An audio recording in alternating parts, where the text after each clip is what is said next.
after I went through every emotion and I all of that went away, I would hit this point where it was just the deepest focus I've ever had in my life. At Fierce Planet Adventures and Five Mountain Coaching, we coach and train the 5 domains of cutting-edge human development. And our guest today works in the physical, mental, and emotional domains. He's designed programs to deepen neurophysiological performance. And if you don't know what that means, don't worry, we're going to break it down for you. This is powerful stuff. Welcome to the most exciting adventure of your life. Welcome to a new way of living. And welcome to the Fierce Planet Adventures podcast. Hi, I'm Casey. And I'm Andy. We're on a mission to inspire and guide 1 million people to live a life of purpose, passion, and self-mastery through the 5 mountains of cutting-edge development. Our guest today, Prime Hall, is a Marine Raider veteran, co-founder of Deep End Fitness, the Underwater Torpedo League, Free Your Mind, and he's also the co-author of F.R.E.E. Your MInd Guidebook. Welcome, Prime. Thanks for having me on, and awesome mission that you guys have with this podcast. Well, thank you. Thank you. We appreciate that. A big part of our mission is gratitude. So it's been kind of a tradition to kind of open with that question. What are you grateful for today? I'm grateful for my family. I'm grateful for my living here in Carlsbad, California, and the amazing weather that we have in Southern California. And I'm grateful for my purpose and my role as a coach and as the co-founder of these 3 companies, and all of the amazing individuals that I get to work with and coach and mentor, on a daily basis. Right on. Love it. Carlsbad, we've been there at least a couple times now. Beautiful area. We actually camped on the beach there about a year and a half ago. Yeah. That was great. Yeah.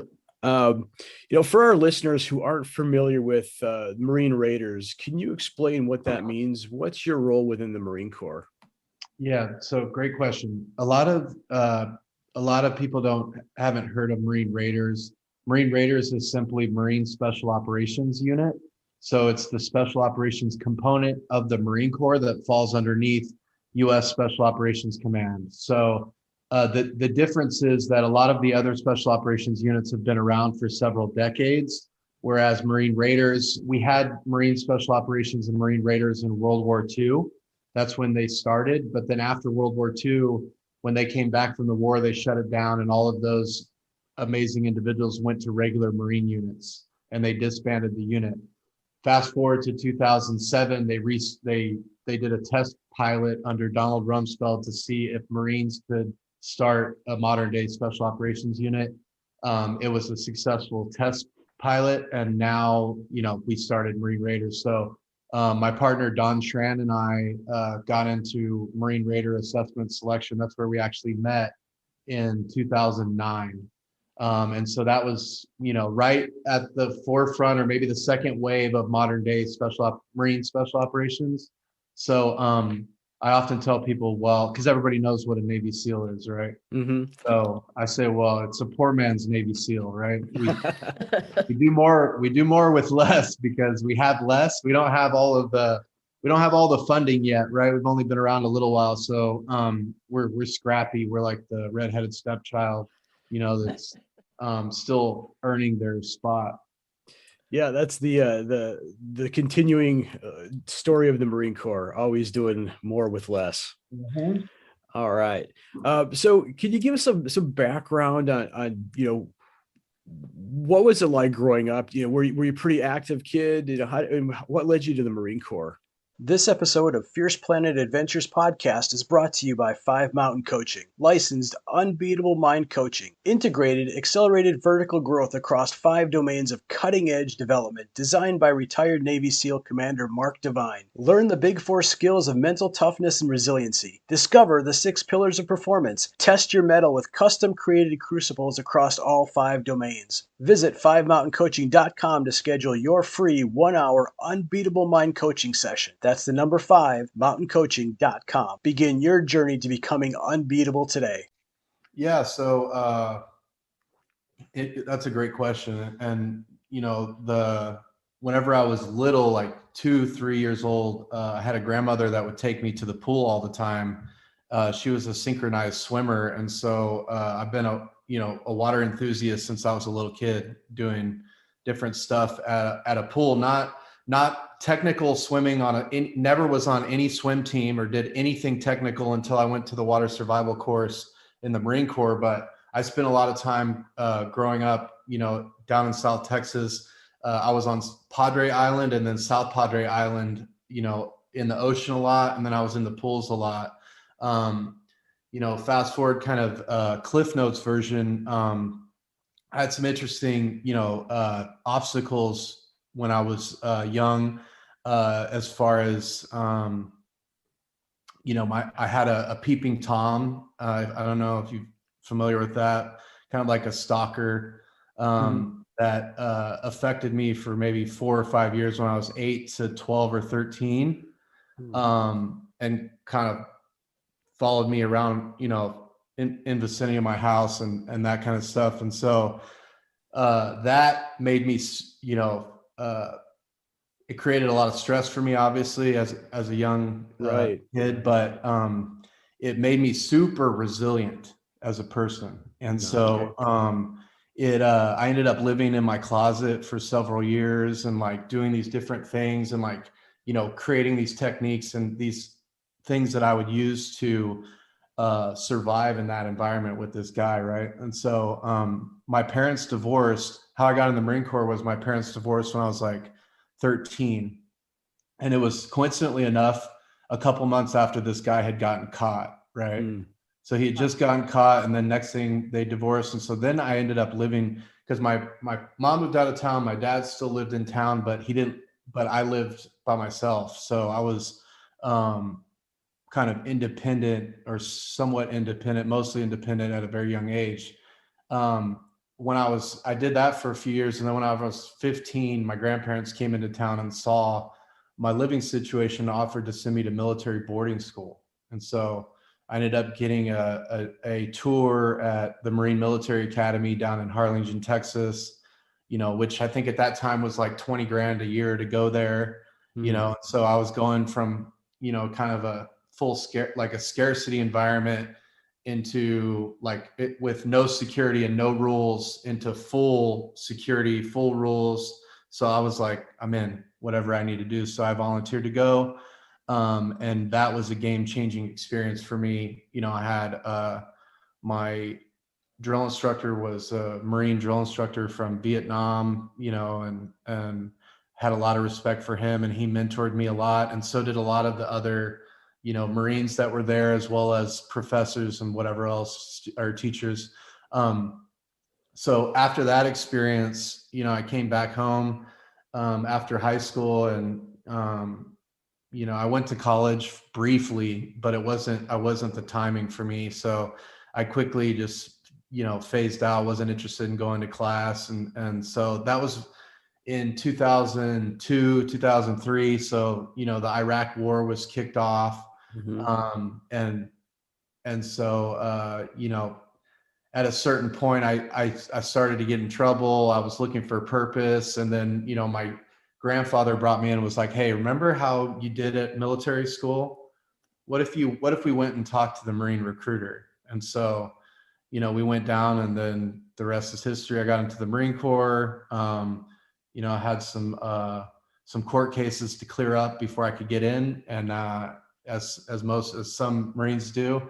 So did that. And then I came right in, and I came in as an infantryman. My first 4 years. Well, does that answer your question about how I got in? It does indeed. Well, thank you for sharing. That's a pretty interesting and powerful story, I think. So thank you. Just out of curiosity, the path to Marine Raiders, is it usually through infantry? And is there like a ranking qualification? Did you have to be like an E5 before you can? Yeah, that's a great question. So it's changed, and I don't know exactly what it is right now, but when they first started, they were really wanting recon guys to come over into Raiders. because they're, they have a lot of the training already. They come and they're high level operators, themselves. Right. So it's almost plug and play. But then at a certain point, they realize, well, okay, if we just pigeonhole and just do recon guys, or we just do like combat arms guys, recon and infantry, we're not getting a full diverse team of individuals. So when we offer it to, like some of the best operators that I saw in Raiders, for example, were guys that came from, they were airfield mechanics on the airplanes. Really? Okay. Yeah. And they're like jack of all trades. They're problem solvers. They know how to fix anything. They're the best guy to have on the mission with you because they can do anything, right? They MacGyver it. Yeah.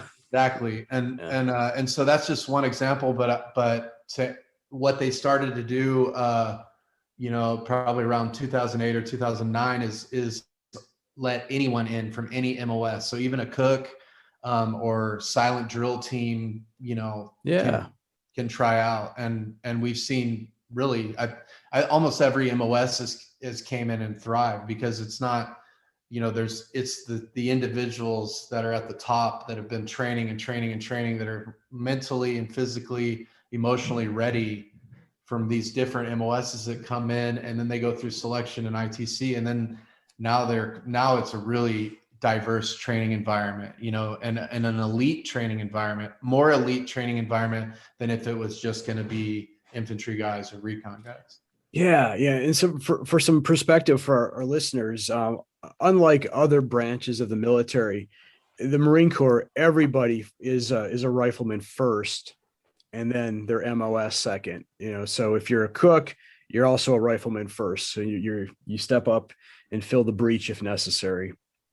Oh my gosh. And just a quick story on that. When I was in Afghanistan in 2012, we had a combat cook from the Marine Corps that was with us. And we lived in an enemy village in Helmand Valley for 7 months, just in the middle of the village, getting hammered every day. And this guy would drive this beat up Humvee. We had 2 sites that were in the green zone. So it's right in the middle of where all the most attacks are happening. And this guy would drive over the thing, drive meals. He would cook meals for everybody from both sites.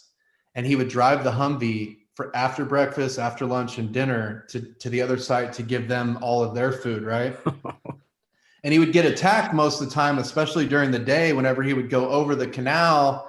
And sometimes the Humvee was in such bad shape that he would have to go up, and then he'd come back down, and then he'd have to go up again, and then he'd get over, right? Oh, and he's getting attacked the whole time, right? He's getting shot, he's getting machine guns. Sometimes there's an RPG that comes by, rocket propelled grenade. And so, and I asked this guy, I was like, God, man, what do you tell yourself when you're getting in there to drive the food over there? And he was like, hey man, like, this is my job. I'm a combat cook. This is what I do. I'm meant to be here to get the food over there. And so if whatever I have to do to get there, that's what I'm going to do. Hoorah. Yeah. Nice. That's a great story. It's my job. Just get it done. And the funny story about that guy was that I was on a ship deployment. My first one was to Okinawa. Then we were on ship and we were going around to like all these different countries to train. Mm-hmm. And I was in so much trouble on that first deployment that they were putting me in, the mess duty in the kitchen to clean dishes and stuff. And so I would always be like kind of like dodging that, and I would show up, at the last minute, and they like, where were you? And I was like, I was trying to get down, but I couldn't make it, whatever. And the guy that was in charge of me was the same guy that I'm talking about. So when I got to this crazy like bunker in Afghanistan and I see the same guy, I'm like, oh my gosh, bro. Yeah. Well, the Marine Corps is a really small community, right? In perspective of other armed forces, it's a small group. So it's not uncommon to run into people that you maybe went to boot camp with, 3 years down the road in a completely different country. So yeah, that's awesome. Thank you.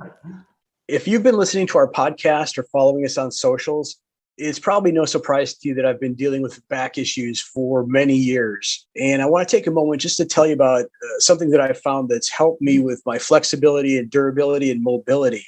And that's called Kokoro Yoga, somatic warrior training. It's not just yoga. It also includes Tai Chi, Qigong, visualization, meditation, and breathwork practices such as Fit Warrior, Fighting Warrior, which incorporates functional fitness and some martial arts movements. And it's been just a really great way for me to maintain some flexibility and durability as I move through our challenges when we go and do Spartan races and climb mountains. So if this sounds like it's something that could help you out, check it out. The link's in the show notes. You are currently working on several projects. They're all focused somewhat on the advancement of brain health and neurophysiological performance. Could you go into a little bit, what is neurophysiological performance? Yeah, so neurophysiological performance and what we're working on is we're really, you could simplify it and just say human performance. And so for what we're doing, there's physical performance benefits. So getting into this, doing the underwater training specifically, right?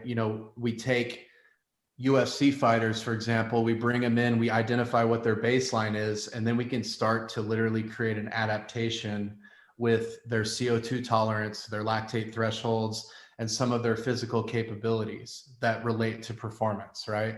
Mm-hmm. So then they can go longer in periods of high demand training without maxing out or having those chemicals fire, right? We can also build VO2 max. We can build our breathing capabilities. We can build our ability to hold our breath, all these different things. But then while we're doing that, there's other mental cognitive performance benefits as well. So for resiliency and cognitive resiliency and adaptive capacity are two huge parts of it. So when we go underwater, for example, we're all mammals, we breathe oxygen, we breathe air. So as soon as we go under, we have a mammalian dive reflex that goes off. It's a survival mechanism that goes off. That's an immediate psychological switch that tells us that we're in a survival situation and that we need air, right? Yeah. So depending on, where our level of training is at and how much air we took in before we went under and all these other things, there's a lot of growth that can be happened in that environment, right? Yeah. So for me, I am, like I said, I was a water enthusiast. I'm a human performance enthusiast, for a while now. So in 2006, 2007, I started doing mental focus training, and I had this coach down in San Diego, and I would come and do these like 6-hour long workouts, and they would all finish. It would be all kind of like a mental puzzle that, I don't get to know until I'm actually doing it. Right. And then at the end of it, it'll always end with this thing where just holding out a 7-pound stick for like 90 minutes or something, right? And I'm thinking like, this is when I was an infantry guide at Camp Pendleton. So I got an hour drive that I've already driven. I've been going all day. Now it's like late at night. I'm doing this thing. I don't know when it's going to be over. I still have an hour drive. I still have to get my stuff ready for tomorrow. I'm an impatient person, all these different things I start freaking out, and I yell, like, I want to hit my trainer with the stick because he's doing little things to act like this is going to go forever. Right. Yep. And then at a certain point I would reach this like crazy hyper-focused thing. After I went through every emotion and I all of that went away, I would hit this point where it was just the deepest focus I've ever had in my life. And he would say, "Hey, you're done," after 90 minutes or whatever it is. Mm-hmm. And I would be like, "No." Nice. So that's awesome. So when that happens, you're going through these range of emotions, your monkey mind's going, is it just that you've bled out emotionally all those what's going on in your head, or did some breathing techniques kick in, or both? For what? So when you're sitting there and you're holding the stick out and you're getting frustrated, your monkey mind's going, you're thinking of driving back. Is it just that you had to get all those emotions out, or did you start kicking into some breathing techniques? Yeah, so that it was basically like, I wasn't trained at that point. So I was just going through it in survival mode. And what would happen is I would go through every emotion, and then all of a sudden I would hit a kind of like a surrender point. And then after that, I would be instead of focusing in on all my anxieties and when am I going to be done and me and me and me and me, I would focus out. Right. And it would be a completely different thing. And so, I kind of threw in some of the stuff in there, but that's how I got started in this work with the mental focus work and all of the human performance and neurophysiological. And I do work with some scientists now and some PhDs and from different fields and stuff like that. But I am not a PhD. I'm not a scientist. But I'm kind of like a street scientist, right? I do experiments on people all the time for years and years and years and years. From when I first started being a water survival instructor in the Marine Corps, I ran a pool on Camp Pendleton with my partner, Don, right? At Camp Horno. And so we're having thousands of Marines come through, and we're learning what works to get them through to pass their swim qualifications. But also we have to get them to jump off the 30-foot high tower a lot of the time. Some of them are scared of heights. So we're figuring out and doing these experiments, what works for me to get this guy off that's completely like not going to go, right? How do I get that guy off safely? And so those are little reps, right? You get those little reps, and then you get thousands of those reps. And then, now it's like, since we started Underwater Torpedo League and Deep in Fitness, every different athlete that comes from any sport, when they come at first, it's like the first time that I went skydiving, right? When we're underwater. So the first time I jumped out at 10,000 feet, I'm like, and it seems like it went by in 1 second, right? But it was really 2 minutes. That's what it feels like for these guys. So there's a lot going on, and their brain's trying to process it. And it's like, approach versus avoid and all these different things, and cognitive control and mammalian dive reflex. And they don't understand how that works and all these other things. And then I'm throwing a torpedo at them while they're doing their breath hold, right? And it could be the top Olympian in their sport. It could be a UFC champion. It could be whatever. If it's their first time, no matter who, I see it where like they just can't process what's happening, right? So the torpedo's coming at them, and they're freaking out. They try to grab for it. They can't get it. It's like, and then it hits their body, and then, and I mean, I've done it with, so that, and then like, fast forward a couple weeks later, you can do the same thing, and you'll see the same person, and they'll catch it coming in their peripheral, and they'll just snatch it. Nice. Like nothing. And then, but we've seen these individuals that have came, and one like powerful stories, like, when they started working, they were, working boxes in the back of their factory. And then they went to being the interim CEO of the whole company, right? Right. Doing major deals and all types of crazy stuff. And then that wasn't enough for them. So they quit that and went into the Army Special Forces and is in the Q course training. Wow. But what I'm saying is that like this training really turns you into a Jedi. It builds water confidence, but also it's a certain level. And that's what the white paper is that's a big reason of why we started, is because we've just had so many aha moments of like look at how that person does that now compared to how they did it when they first got here, and how does that translate into every aspect of their life, right? Mm-hmm. So yeah. Nice. So deep end fitness training, that's kind of what you were starting to talk about, correct? Mm-hmm. Friends, if what we're discussing today, the 5 domains of cutting edge human development, sounds interesting to you and you want to experience it for yourself, a great place to start is the Unbeatable Challenge. You can try it for free now. There's a link in the show notes, and it's a great way to really jumpstart your 5 domain training and become really clear on your goals for this year and how to crush them.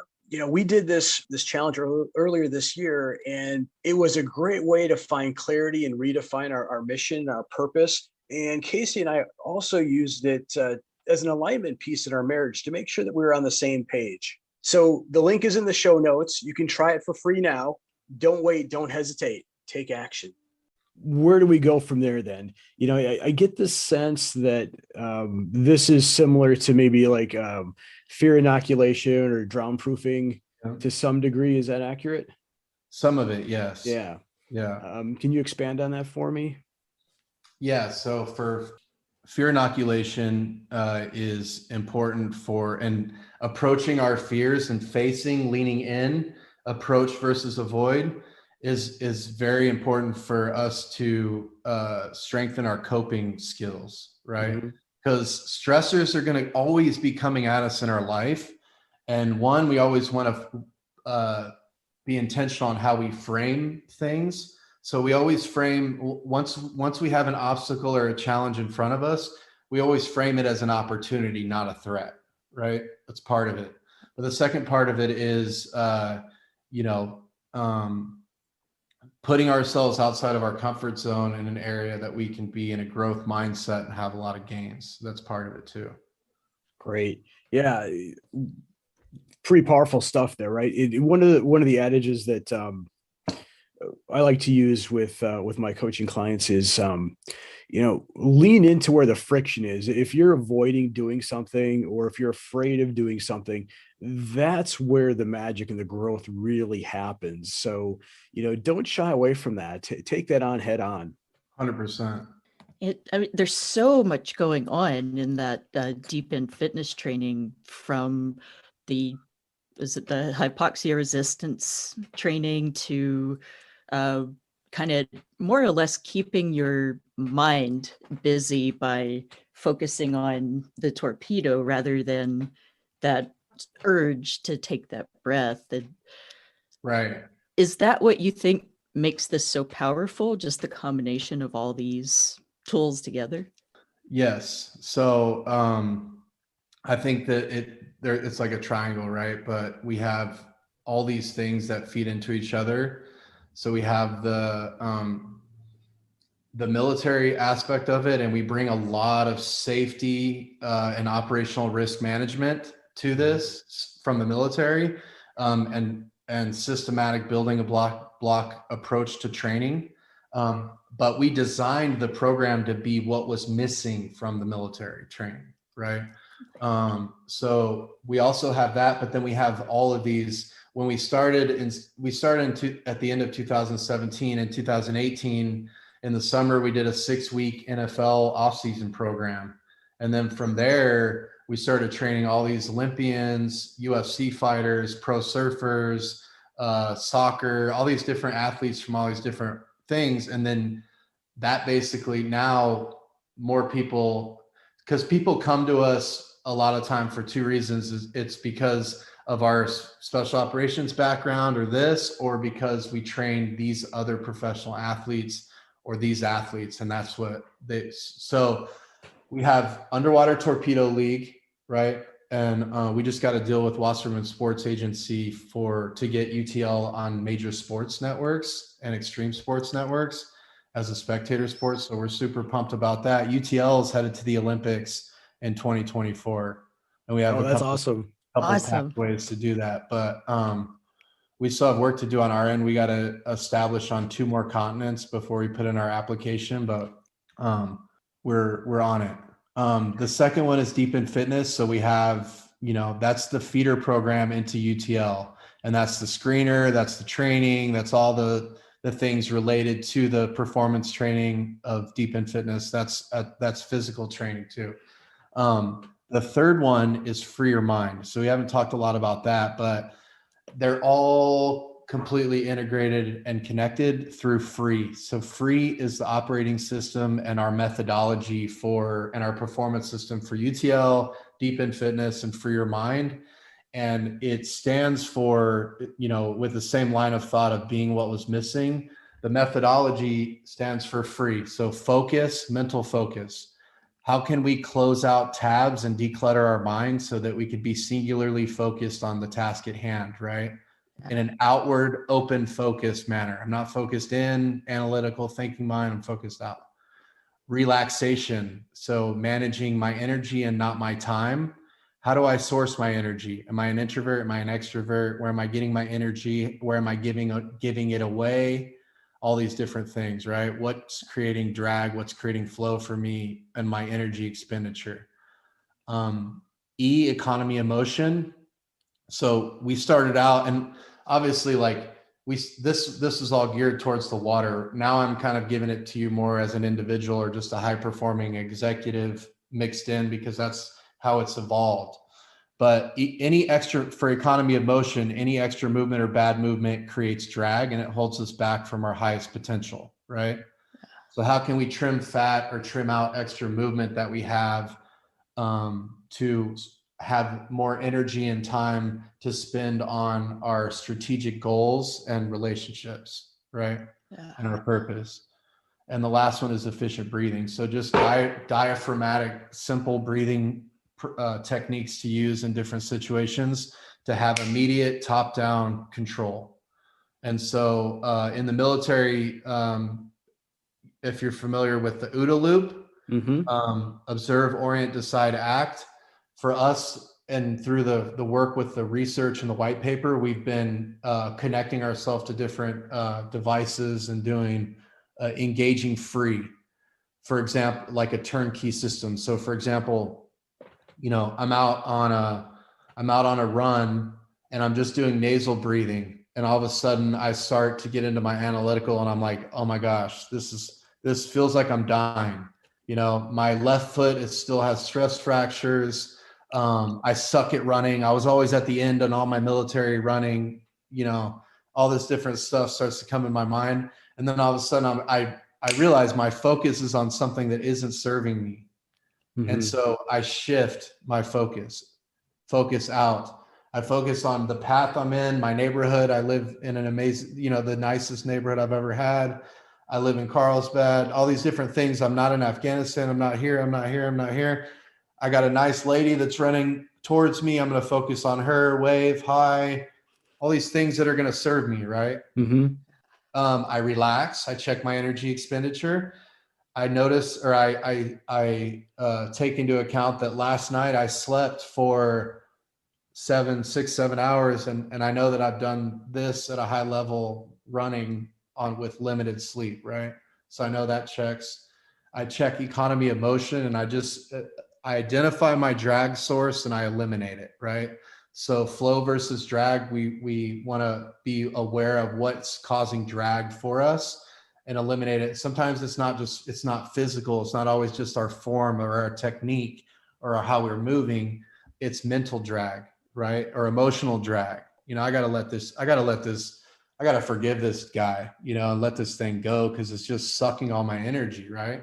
And that happens too. So, yeah, so that's pretty much it. So we have this really cool flow now where we have kind of like a top-down approach. We have different professional sports teams that have reached out to us to license Deep in Fitness, but also we have organizations that are at the top of the corporate world that we're partnering with to do F.R.E.E. on a high level. So we just did our first mastermind type course. It was a 5-week course. Because if you can imagine, we've been training all these different individuals. We've ran these programs, with the pool programs and the UTL programs and doing programming to get, better fit to play the game and for all these different activities for surfers, for MMA fighters, for this. And so I was like, man, I want to create one that's like just a performance program, right? Mm-hmm. And so 6 months before COVID, I did a pilot program with these different, I went through San Diego Sports Innovators program, incubator. And so I had some people from that network and some executives from Sony North America and some other people that I ran a pilot course on. And it was really powerful. The testimonials and the feedback that we got from that was insane.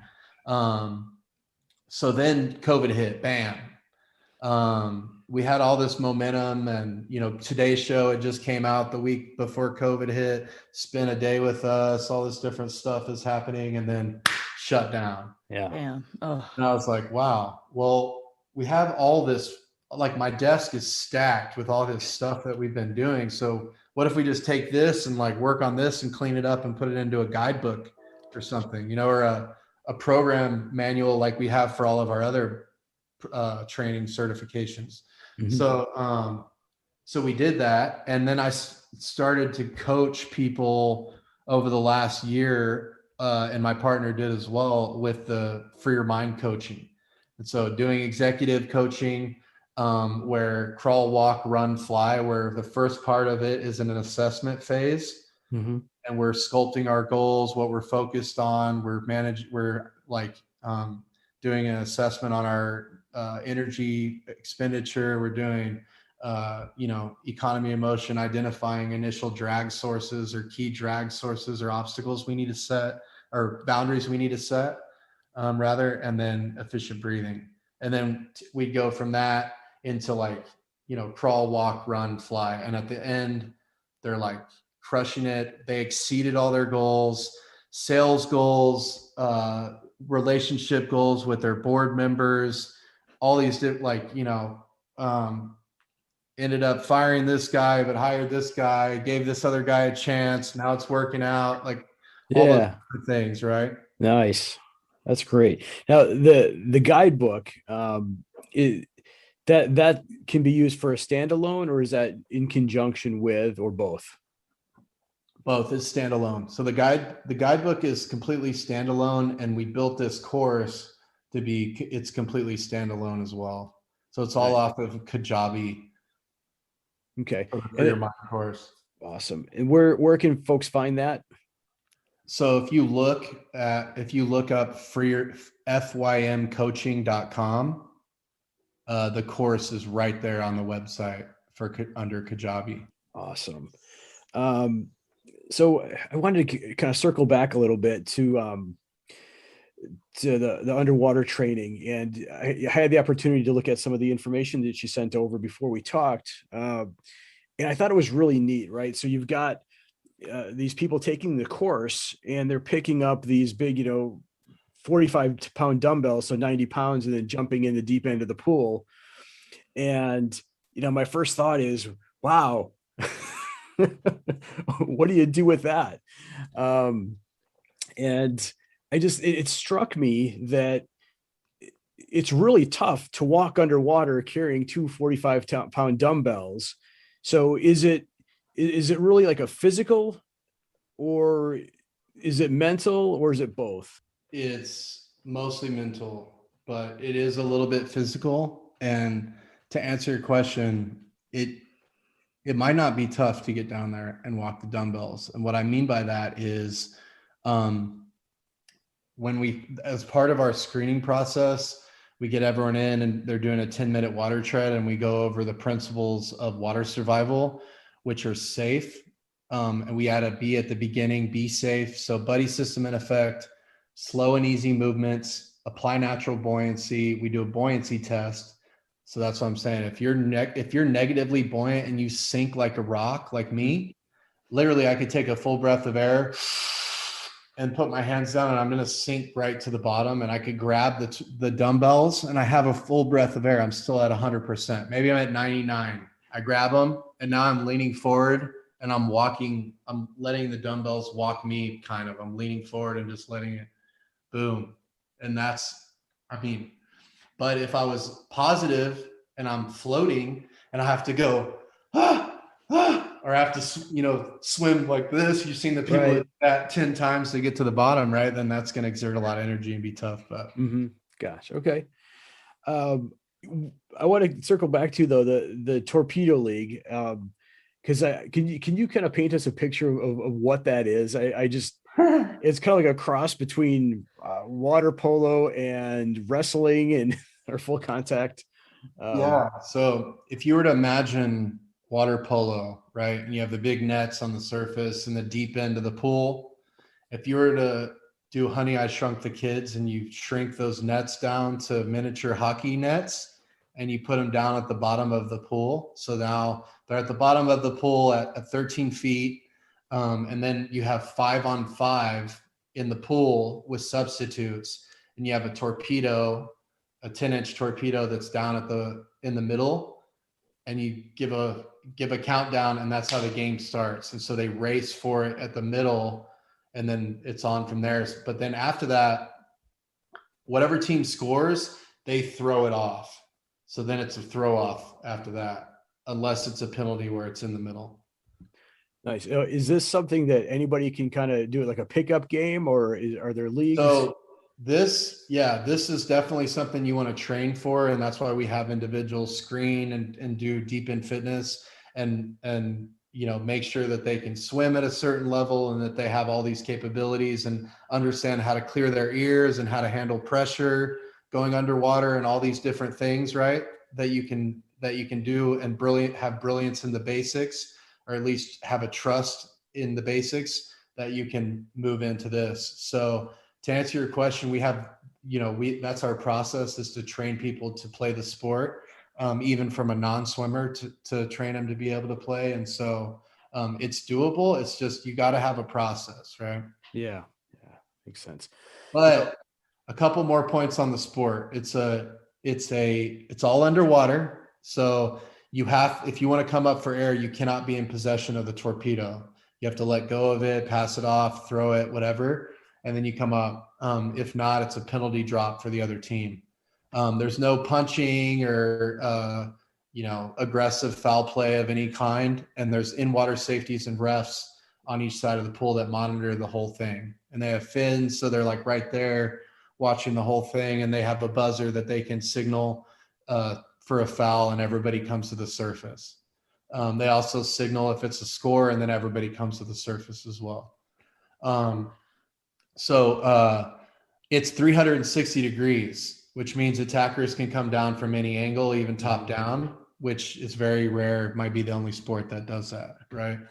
And it's fun. The torpedo, you can pass a torpedo and it goes so fast, like 15 feet in 2 seconds across the pool. So it makes the game extremely dynamic and moves fast. So it's cool. I would Is there a imagine women's league? Yeah, you got women too. And so I don't know if you guys have seen any of the spectator aspect of it, but we've been developing a proof of concept with a couple sports networks for UTL over the last year and a half with our championships. So that's how we got the thing with Wasserman Sports Agency. So nice. So one of the links you sent me was to, I think, ESPN2 or ESPN coverage Ocho. of Ocho. Yeah. Is that available for anybody to go see? Is that where can people find that link to watch the event? Yeah. So that link that I sent you, it's like for the fans, right? Yeah. FTF or something like that. That's it. Yep. Perfect. Yeah. So Okay. that, and then, over the next few months is when we're going to be shopping out to all the networks. So, I mean, if you guys look, like cornhole is on ESPN and these things, right? So Right. I don't really think it's that hard of a sell, to be honest with you. I really don't. It's not like we're like, oh, yeah. So No, I agree. Oh no, Yeah. I want to play. I was watching all kind these of like- games, getting excited about it.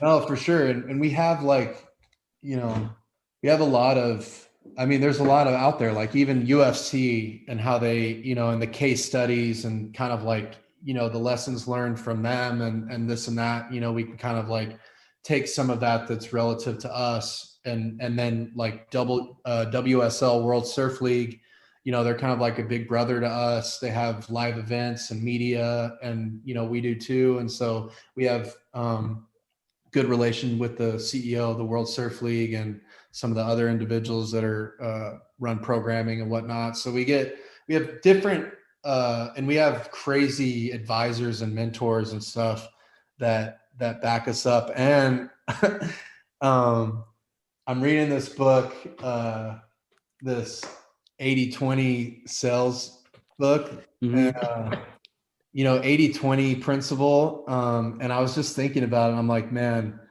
the Marines are like my 20, right? Because like Yeah. there's always Marines that I feel like it's like a Marine mafia, especially since I got out, because it never stops. I mean, Marines come in and like save the day, with different Nice. stuff all the time, Oh, that's great. I think you may have touched on an answer to this next question, but I wanted to circle back to it and maybe ask it a little bit more directly. So, we teach diaphragmatic breathing, and we know that it activates our parasympathetic nervous system. So, how does holding your breath affect the body differently in your experience? So that's great. There's physical and then mental aspects of it, right? And the physical is all of it promotes cognitive control, resiliency, and adaptive capacity, right? And having the ability to shift in the moment. So all of that is good. It also builds our ability to endure, which is coping, high level coping approach versus avoid. But simply like whenever I hold my breath, or the individuals that I train with, whenever we're practicing breath holding, usually what happens is we're breaking the pattern, right? Because we're breathing automatically our whole life. So now we're going in and we're completely breaking the pattern and we're shutting it off. And you don't know what you've got till it's gone, right? So once it's gone, now you're like, oh my gosh, I wish I would have breathed in like this before I did this 3-minute breath hold. Or when I recover, I'm only going to have 30 seconds. So I'm going to go right into this, right? And that pressure is going to unlock a new flow state or an innovation for me to unlock my next level of breathing capability and performance, right? So I've got fighters that they get a minute off each round in between their fights. They get a minute on the stool or standing, and then they're right back in the next round. So for us, we don't give them a minute. They get 30 seconds, usually at the max, and a lot of what they're doing in between their 5-minute rounds is underwater with us. So whenever they come up and after not breathing for a lot of 5 minutes, and then now they have 30 seconds, they're going to figure out ways that they've never done before, and it doesn't, and like, forget what you look like, forget what anybody thinks about you. Do it like your life depends on it, right? And so that's it, putting, you take it away and then you unlock new processes and performance. You put yourself in that zone. Yeah, what a great way to break down barriers. This is truly integrated training we're talking about here. This is great. Self-actualization. Yeah, getting out of your thinking mind and Exactly. just letting your body take over. Yep. It's not just the torpedo. To answer, like, one of the questions earlier was like, putting the focus on the torpedo. That was a big aha moment that kind of got us to like develop this. But then, as we get into it, it's really putting your focus on anything else besides yourself, right? Yeah. We all have anxieties and nerds and like resistance, drag towards all kinds of things. And so when we enter a scenario, sometimes all of those come out, and then you have to release that, and then you can go in, right? And so one way that I found and that we utilize, that works, is putting our focus and our energy on something intentional. Like I am focusing on you two, like I'm looking through a scope on a rifle, Mm-hmm. right? Like I'm choosing to focus on you, and that's working for me, right? Um, and that can be for anything, but it's like shallow versus deep, right? That's kind of the problem set. So we can all have, especially with smartphones and all these notifications going off at all times, and all the weird, propaganda, news media, and weird stuff that comes in, and blah, blah, blah, to have a million tabs open that aren't serving me, Mm-hmm. right? And then now I have a shallow depth of focus. I'm half an inch deep into a million things. Mm-hmm. Right? And so or you can be deep into one or two or three things, right? Deep. And the same thing is with breathing. You could have the chest breathing, which actually enhances your fight or flight, or the shallow, like kind of chain smoker breathing. Right.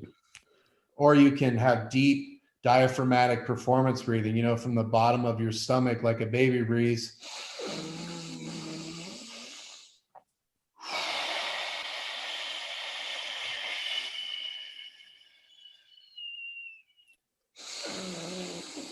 Just like within that second one, I've already I'm locked in. So one of our champion fighters, it's a female, she does this before every fight. She's confident, before she gets into her fight, she's confident, her training camp went well, blah, blah, blah. As soon as they call her name and it's time for her to go out, she gets nerves. And every time it hits. And so the way she does it, because it's like her mind starts to play tricks on her, the way she does it to take control is she goes right into upper regulation breathing, like we do at the pool. So before each pool session, we always do 20 seconds in through the nose, out through the mouth, like so.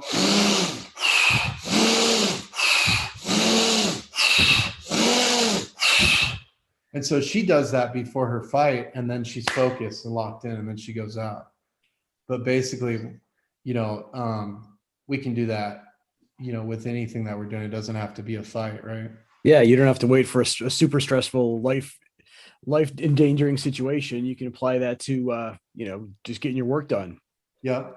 Focus. 100%. Is there anything we missed about the free Your Mind program or Deep in Fitness that you want to share? For Your Mind, we just did the first beta course.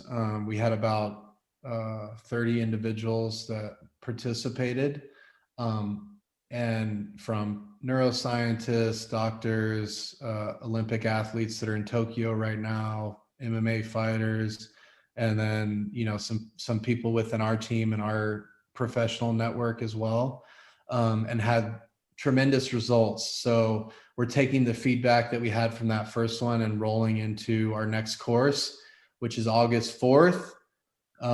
Michael Osterling's going to be doing that one as well. So Nice. thanks to him for connecting us. Mm-hmm. And really, I think that's pretty much it. And that's all on the website, fymcoaching.com. Check us out on UTL, mainly on Instagram, or on our website, utlnation.com. Or if you're interested in Deep in Fitness, we have online programs, but we also have licensees popping up, similar to CrossFit affiliate model, popping up around the country under Deep in Fitness. So check us out. And then, you can put my information down if anybody wants to get a hold of me or my partner, Don Tran. We're always open to, speaking, whatever. Yeah, absolutely. We'll put links in the show notes. And really quickly, also, there's a really cool video that Outside Magazine did regarding Deep End Fitness and surfing. So it's I think I've shared that already on our Twitter page, but we'll put that in the show notes as well, because Yeah, I think that's definitely really worth cool. definitely Yeah. worth Awesome. watching. Thank you. Awesome. Well, thank you very much for your time, Prime. I appreciate you. And Thank let you us know both. how we can continue to support you. 100% same here. Friends, if you found the Fierce Planet Adventures podcast helpful, please consider leaving a 5-star review on iTunes or your podcast platform of choice. It helps others find our podcast. If you screenshot your review and tag us on Instagram, we'll send you a classic Fierce Planet Adventures sticker. For your water bottle, cooler, car, send us a direct message with your mailing address on Instagram, and we'll send you that sticker right out. Thanks for joining us and live fiercely.